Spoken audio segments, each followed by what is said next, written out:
Coming up on Mountain News this morning, 8 years after its release, Kentuckians are still having mixed feelings for hillbilly elegy. And the Commonwealth is widening access to maternal care to tackle the high mortality rate of mothers. Dedicated to Eastern and Southern Kentucky, this is WYMT Mountain News this morning.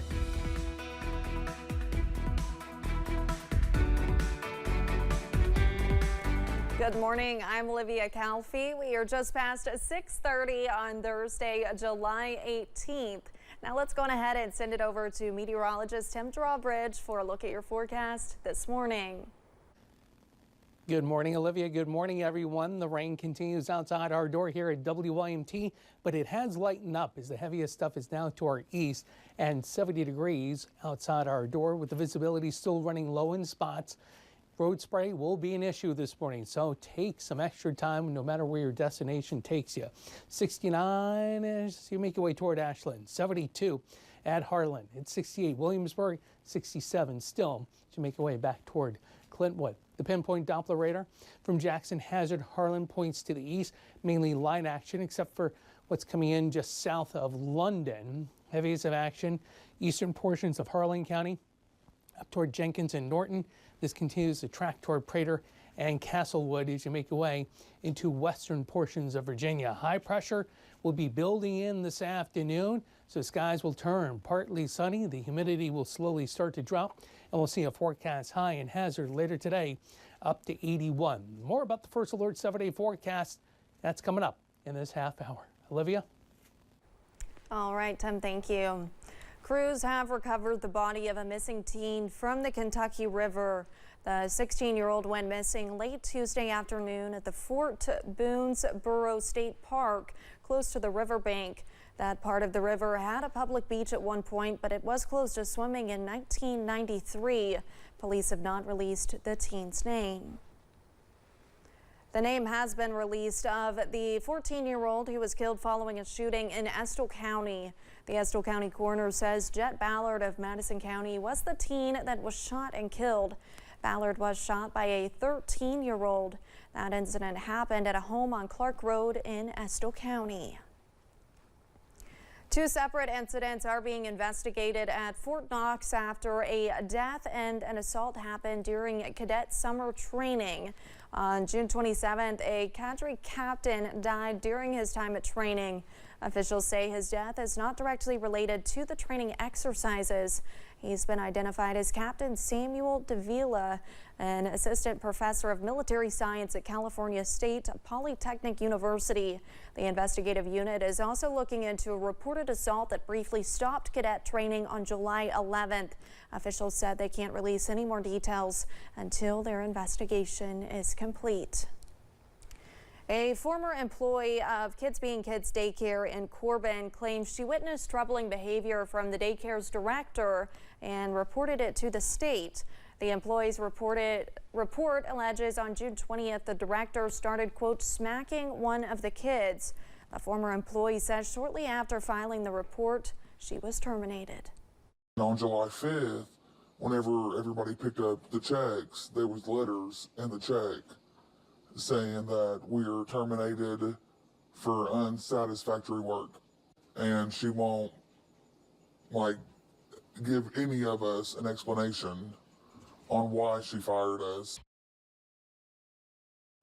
She says she and the other employee who reported the incident were fired. The Cabinet for Health and Family Services confirmed they are investigating a situation involving Kids Being Kids Daycare in Corbin, but they could not release any other information. Our sister station reached out to Kids Being Kids Corbin for comment. They told them the employees were fired for unsatisfactory work and say they are cooperating with the state. An Eastern Kentucky doctor is sentenced to prison for prescribing drugs without proper exams. The Lexington Herald-Leader reports Jason Stamper admitted to distributing amphetamine without a legitimate medical reason. He practiced in Pikeville. His plea agreement says he prescribed drugs used to treat ADHD to an undercover officer. He only checked his vitals before writing prescriptions. He'll serve 2 years and 8 months in federal prison. A Wayne County man is facing multiple charges after police found drugs and guns during an extensive search. It started Tuesday night just before midnight after police noticed Ricky Garner committing a traffic violation. He was pulled over. Police found what was suspected to be meth and a glass smoking pipe during a search of his vehicle. Deputies later searched his home, finding several other items, including digital scales and a police scanner. A man is facing charges after police say they found drugs on him in Floyd County. It happened on July 5th when police were patrolling the Dodson Branch area. After they received complaints about a road being blocked, police came across Randall Minor. Minor later went inside a home after police were talking to some people. And after receiving consent, police went inside and found Minor hiding under a pile of clothes in a bedroom closet. Police in Laurel County are asking for help finding a missing person. Here's a picture of 40-year-old Phoenix Grubb. He was last seen Saturday off Pinetop Road, which is about 4 miles from London. He is described as being 6 feet 1 inch tall and 300 pounds. Anyone with information is asked to contact the sheriff's office at 606-864-6600. There is still a divide among Appalachians when talking about J.D. Vance's book, Hillbilly Elegy. One of the main arguments is the message behind the book. Some say it is based on his own memories. Others say it has taken a broader meaning. Read Appalachia founder Kendra Winchester says the book talks negatively about several people.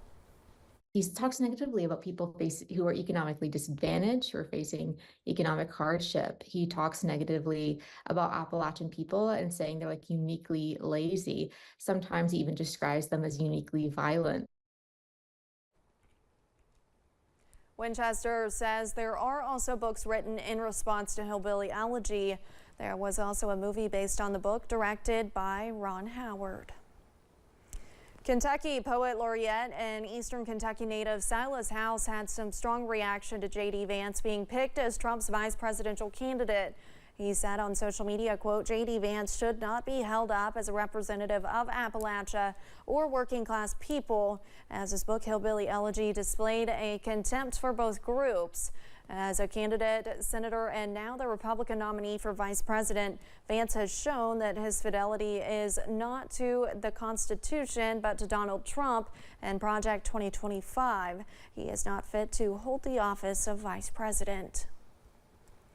Governor Andy Beshear has sent a letter to the head of the DEA expressing his support for the federal reclassification of marijuana.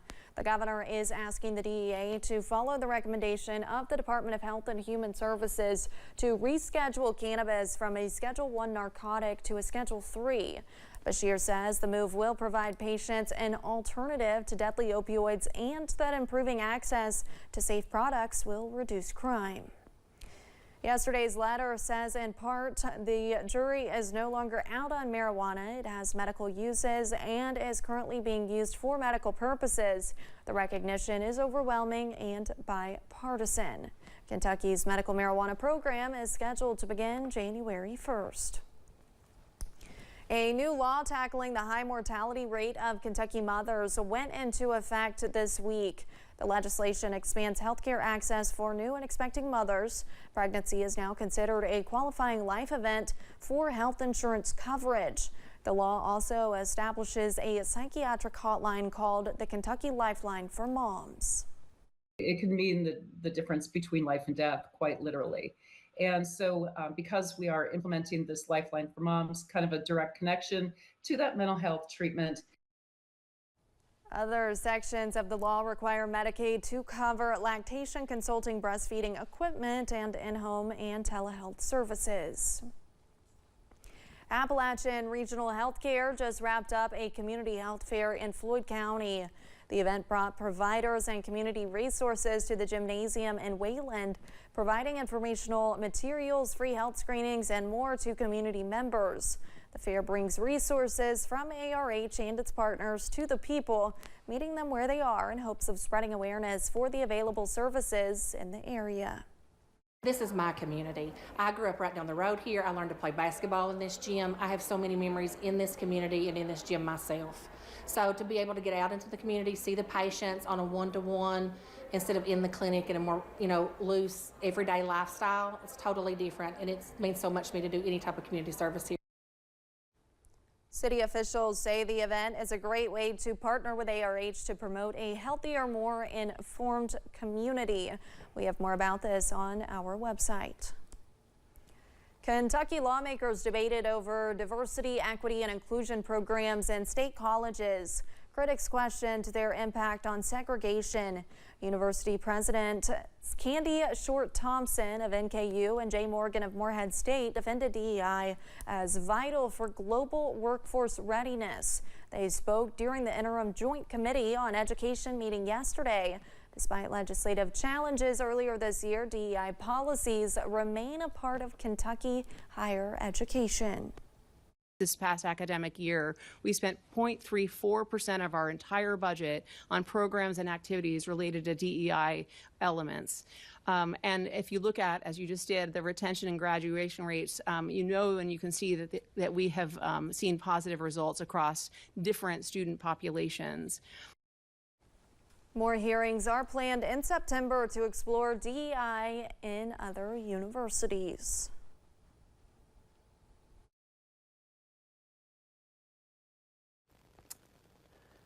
And a good Thursday to you, temperature-wise. Yeah, it's feeling warm. It's feeling humid right now. Basically between 68 at Williamsburg and at Moorhead, doing 72 as you make your way back through Harlan, and doing 64 as you make your way through Wise. All right, here is the pinpoint Doppler radar. Things have lightened up to the west and northwest. Heavier action still as you leave Harlan, get out toward Norton. From Cumberland to Pennington Gap, extending over toward Pound and Norton, and beyond that toward Prater, and that will continue to depart into western portions of Virginia. Still some lingering showers as you make your way. Madison County back into Pulaski County, and everything will continue to ease up as showers as we head through the next few hours as high pressure builds in this afternoon, bringing us into the sunshine and an opportunity to drop the humidity as well. Forecast high with a better feel to the air late this afternoon, up to 81. More about the weekend forecast in a few moments. Olivia? Thanks, Tim, and thank you for joining us. The time is now 6:43. Still to come on Mountain News this morning. President Biden off the campaign trail as reports come out on the president's COVID diagnosis.